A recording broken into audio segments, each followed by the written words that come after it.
So Steve, you are now our public issues enabler. Tell us a little bit more.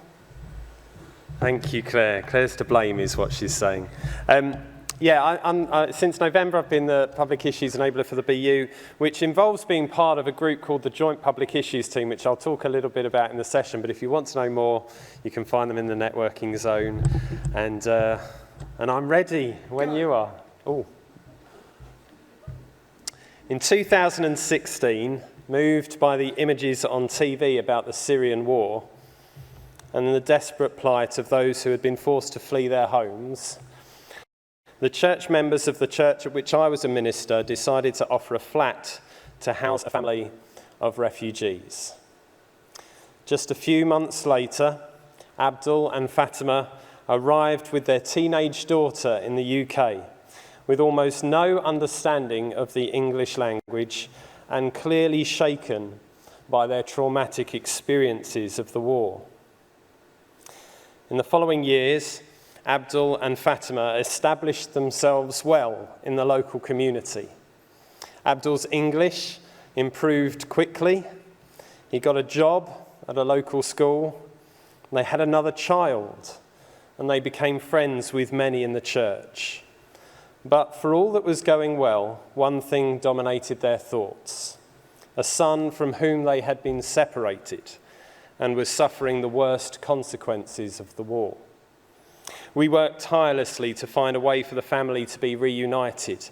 And just when we were starting to feel that we had run out of options, hope came in the form of a compassionate solicitor.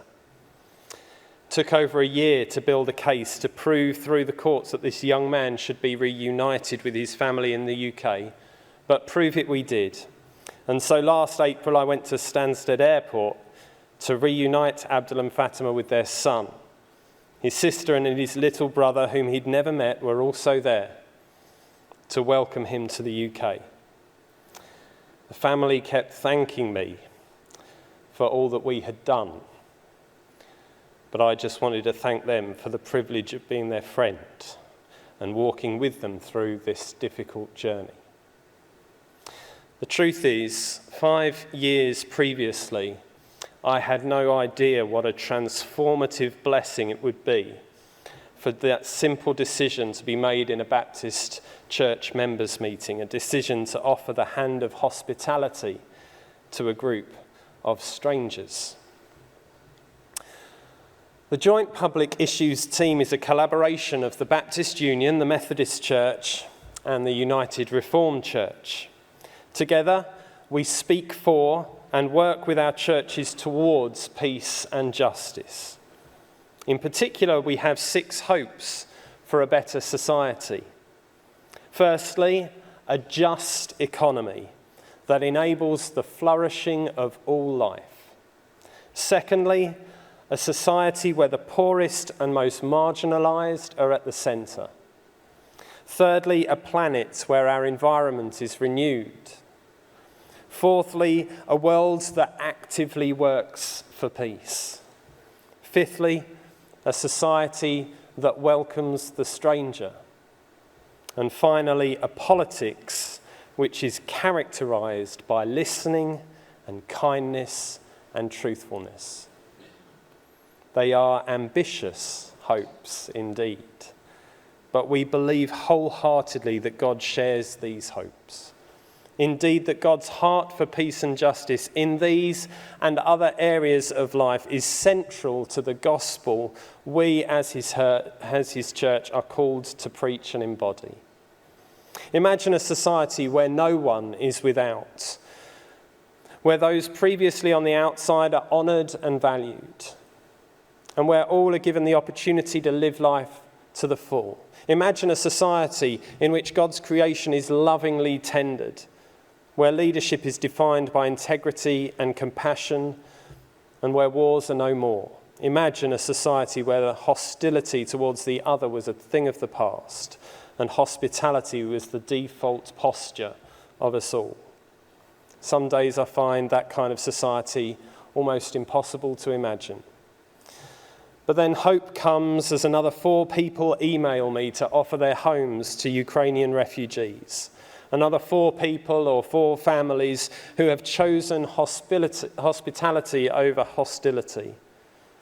Because hospitality is a choice.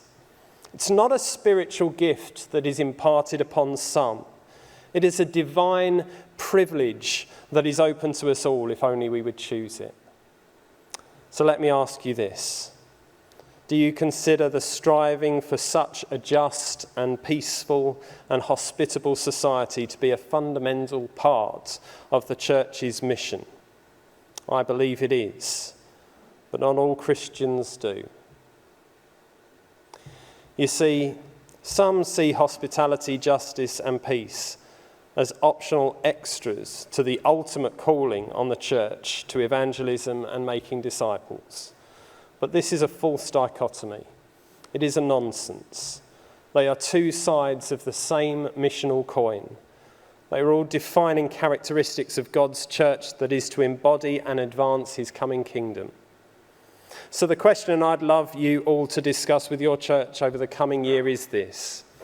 How are we explicitly and intentionally embodying hospitality in this church? It might not be specifically with refugees, it might be with others who are often excluded or marginalised in other ways. But hospitality is a movement to build a bigger table and to extend the joys of hospitality and community to all, but especially to those who may not be in a position to expect it. Those who are strangers, those who are other. So another way to phrase my question might be this. What are we doing to ensure that when the Son of Man comes in his glory, the King will say to us, I was a stranger and you invited me in.